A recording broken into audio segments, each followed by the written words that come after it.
An example, this is a PNG case study as well. It's in the coastal communities in the South Fly district area, which is on the border with Indonesia, Torres Strait, and just in that kind of transboundary area.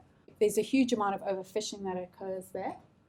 The direct impacts are that because of the overfishing, there are fewer fish in the area, and the community is using reef bombing, so that's explosives on the reef, and so that's causing damage to the reef. So it's what they call reef bombing.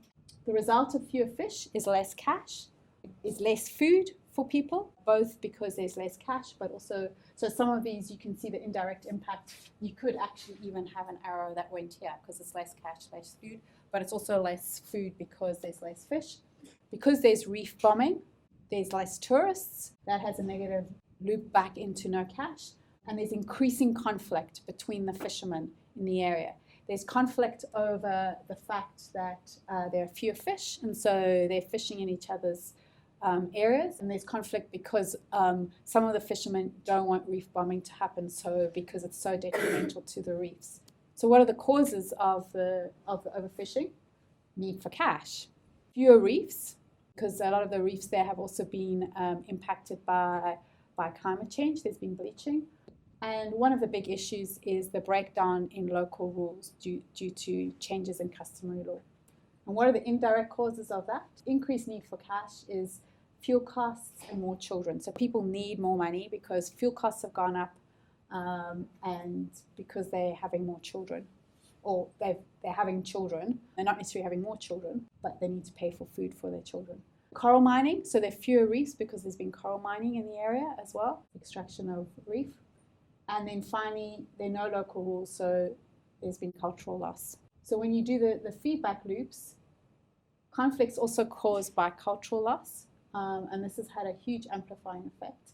Previously in PNG, there were really strong cultural norms about when people could fish, what season they could fish, how much they could take out, what size of fish they could take out, and that was controlled by the community leaders and strictly enforced at the community level. And with the social breakdown in the customary norms, partly because there are fishermen coming into the area, but also because of the decline in fishing and people's desperate need to actually fish, and so then they overfish, so it becomes this vicious circle. It's created this lack of people adhering to the cultural norms in order to survive. The other positive feedback is the fact that there's fewer fish, there's less cash, so people then go and fish more. So you keep getting this cycle of people trying to fish because that's really their main livelihood, and increasingly overfishing in order to get cash. Interventions that have been identified in this area and are being implemented at this stage are: one, introduce local management that is strictly adhered to. And this local management is both done through the National Fisheries Authority, but also at a community local level. The second one is working with community leaders and with fishermen to try and restore some of those cultural norms that existed prior.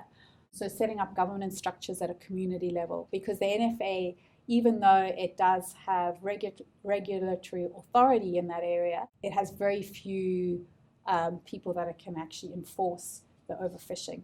So you need to get the community leaders buying in and almost self-policing within the community. So working with the communities to set up local community regulations.